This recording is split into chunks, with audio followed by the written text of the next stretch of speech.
Hey, I'm demonstrating this little game prototype thing called Beyond the Shadow of a Crouch. I made it in GameMaker Studio 2. I created all of the assets, the visuals, the code, everything, and there's no audio. Um, Start by introducing the game objects. So here we've got the player character, and this is what player controls, and their job is to hide and not get caught by the guards. And then next we have the guards, and they are controlled completely by the computer, and they search for the player and will try to uh, kill the player. Then we have the grass here, which is inert, but the player can hide in it, and the guards can cut it to try to get rid of hiding spots for the player.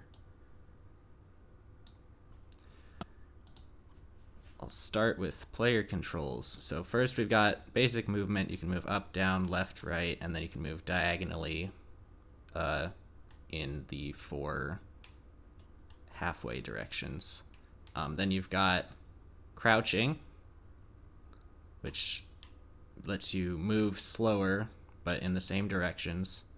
And this is silent, which will be important later. Then you've got, well, when you press the crouch button normally while just standing, you will just crouch.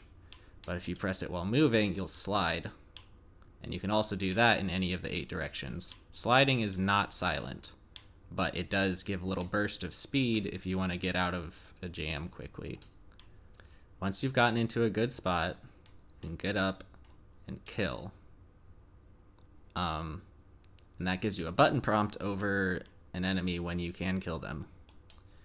And the final command is a whistle. So first, you'll press the whistle button, and this line will show up. You can aim this line more precisely than your movement, because it's longer and more important that this hits. And then when you release the whistle button, a little note will fly away, marking where the whistle is going. You can aim it, and you can, while aiming it, press another button to cancel it, in case you started it and then don't want to follow through with it. And when you whistle, you can hit a guard with the whistle, and they will hear the whistle. So that is all of the players' abilities. They can walk around, they can slide, they can whistle, and they can kill guards. And they can hide in bushes, as established by the bush thing earlier. Now, guard behavior, as you can see right now, they are patrolling the area. This is their default state, and they're actually on a clock that goes constantly regardless of what state they are in. So if they get into a different state and like are chasing the player or something, and then eventually go back to this state, they will return at the point in the patrol that they would have been if they stayed patrolling the entire time. So I can go ahead and demonstrate that here. See, the top left one is now moving towards the center, is now looking up. And now they're synced back up, and they are continuing on with their path. The next thing guards can do is they can hear. So the blue circle surrounding the guards is their basic hearing radius. So if you, the player, go in there while walking and not crouching or sliding, they will hear you in the direction that you are from them. And once they have heard something, they will start the hear order of events. Here's a quick demonstration of a guard hearing me walking into its circle. So it'll hear and then keep hearing as long as you're moving around. here is the here sequence of events. So it will start with the guard hearing something, and then they will look in the direction that they heard something, and then they will ask for help from another guard, specifically the one closest to them. So look in the direction, call for help, wait for the help. Then they will go towards the noise as far as their radius allows. They will sweep, looking for the player or for grass the player might be hiding in. Then they will check each of the grass blocks,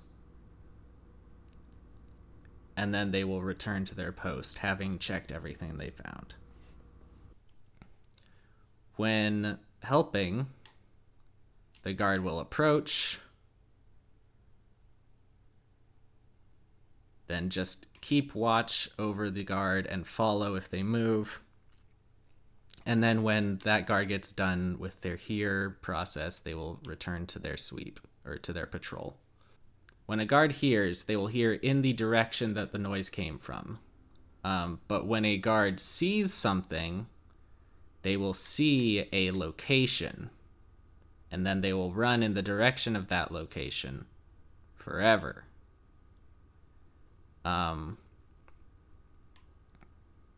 Until they see something that updates that location, and then they will charge at that and try to kill it. So the only way to get out of a guard's chase is to get somewhere they can't see you, and then somehow get out of their path so they won't continue to see you after that updates. The get help part was really the goal of this project, because it makes the guards have some sense of self-preservation, which was something that feels missing from a lot of stealth or similar games that I have played. When a guard is chasing you, they will instantly trample all grass they run over, so there's no way to hide in it anymore. This can make things a bit difficult if you, say, run over all of the grass and get all the guards chasing you, because then there's literally nothing you can do.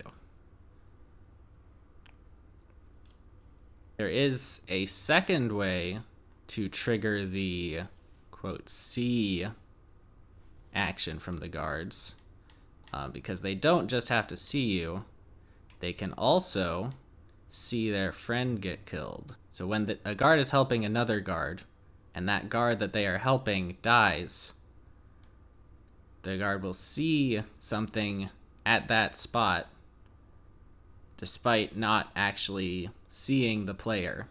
And this is the whole point of the help section, is that if the guard gets killed, there will be backup. So this guard's going to come towards me, die, and that one sees it, and now is currently rolling around that area because they saw something at the spot where that guard died, even though I was never actually there. And I think that's about it, so there's that.